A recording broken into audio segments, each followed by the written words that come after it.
Bienvenue. Aujourd'hui, on va plonger au cœur d'une des technologies les plus fascinantes de l'intelligence artificielle, j'ai nommé les embeddings.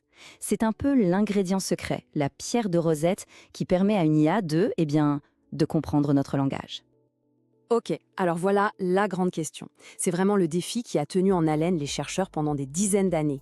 Comment on fait pour qu'une machine, qui ne voit que des 0 et des 1, puisse comprendre la différence entre amour et haine, ou justice et loi? La réponse, vous allez voir, est vraiment élégante. Alors voici le plan pour aujourd'hui. On va commencer par le problème de base, puis on verra l'idée géniale des coordonnées sémantiques. On décortiquera comment ça marche, comment ça a évolué, à quoi ça sert concrètement, et on finira par un petit coup d'œil vers le futur. Allez, on y va. Faut bien comprendre une chose, pour une machine, à la base, un texte, c'est juste une suite de caractères. Il n'y a aucune signification, aucun contexte, aucune poésie, rien. Juste des données brutes. Nous, notre cerveau, il fait des connexions incroyables, sans même qu'on y pense. On sait que roi est lié à reine, que ça a un rapport avec le pouvoir, avec l'histoire. Un ordinateur, lui, il voit juste des lettres. R-O-I. C'est ce fossé énorme que les embeddings viennent combler. Et là, c'est le déclic. L'idée de génie, ça a été de se dire « Et si on arrêtait d'essayer de faire comprendre les mots à la machine? Et si, à la place, on traduisait le sens des mots dans le seul langage qu'elle maîtrise, les nombres? Et si chaque mot avait ses propres coordonnées dans un immense espace mathématique? » Voilà la définition un peu plus formelle. Un embedding, c'est donc une représentation sous forme de nombre, un vecteur pour être précis.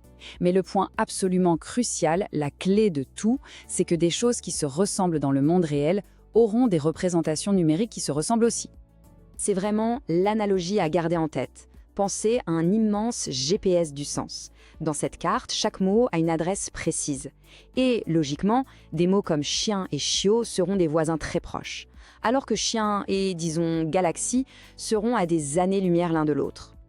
Bon, d'accord, l'idée d'un GPS du sens est super. Mais en pratique, comment on le fabrique, ce GPS?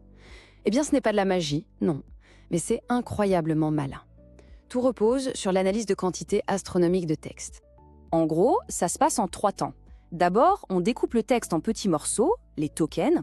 Ensuite, on attribue un premier vecteur un peu au hasard à chaque token. Et enfin, l'étape la plus importante, l'entraînement. C'est là que le modèle va apprendre, en lisant des milliards de phrases, à ajuster ses vecteurs pour qu'ils capturent vraiment le sens. La première étape, donc la tokenisation.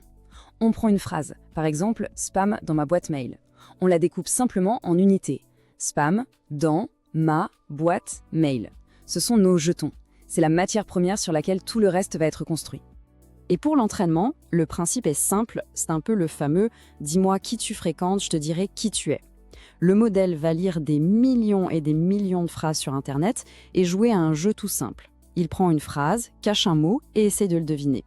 À force de faire ça des milliards de fois, il finit par comprendre quels mots apparaissent souvent dans les mêmes contextes et il va donc rapprocher leurs coordonnées GPS. Et le résultat final, c'est cet espace sémantique super bien organisé.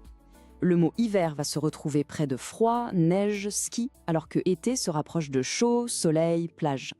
La distance dans cet espace virtuel, c'est directement la distance de sens entre les mots. Mais là où ça devient vraiment bluffant, c'est que ces relations de sens deviennent de simples calculs. Regardez ça. Si on prend le vecteur du mot « roi », qu'on lui enlève le vecteur « homme » et qu'on ajoute le vecteur « femme », le résultat est un vecteur qui est incroyablement proche de celui de « reine ». C'est la preuve que le modèle n'a pas juste appris des mots, il a capturé des concepts abstraits, comme la royauté ou le genre. C'est fou. Bien sûr, cette technologie n'est pas sortie de terre comme ça. Elle a connu une évolution fulgurante en à peine 10 ans pour devenir de plus en plus précise et surtout pour comprendre le contexte. Ça a été très vite. En 2013, Word2Vec a vraiment posé les bases. Glove et FastText ont ensuite apporté des améliorations. Mais le vrai game changer, le tournant, c'est BERT en 2018. Avant BERT, un mot avait toujours le même vecteur. Le mot banque, par exemple, que l'on parle d'argent ou du bord d'une rivière, c'était pareil. BERT a tout changé en créant des embeddings qui s'adaptent au contexte de la phrase. Alors comment il fait, BERT, pour être aussi malin? En fait, il ne se contente pas de regarder le mot tout seul. Il analyse toute la phrase, la position du mot dedans, son rôle. Il combine toutes ces informations pour créer un vecteur sur mesure, qui représente le sens du mot dans 7 phrases précises. C'est beaucoup, beaucoup plus puissant. Bon, tout ça, c'est bien beau sur le papier, mais concrètement, à quoi ça sert dans la vraie vie?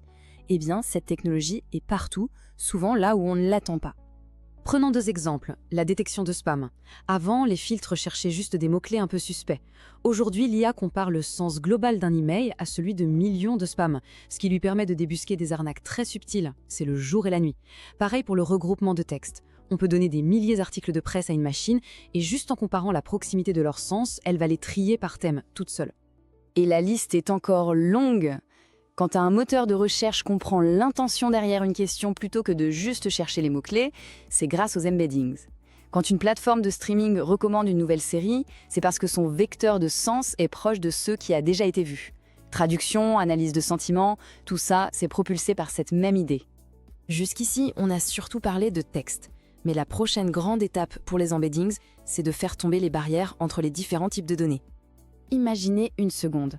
Un seul et même GPS du sens où le mot chat, une photo de chat et le son d'un miaulement seraient tous des voisins très proches.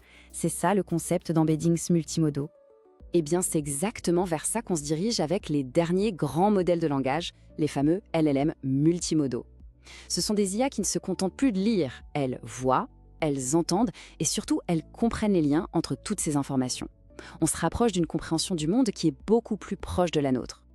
Au final, on est parti d'un problème qui semblait simple. Comment une machine peut comprendre un mot?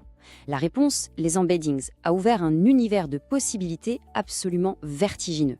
La question aujourd'hui, ce n'est plus de savoir si les machines peuvent nous comprendre, mais plutôt jusqu'où cette nouvelle forme de compréhension va nous emmener.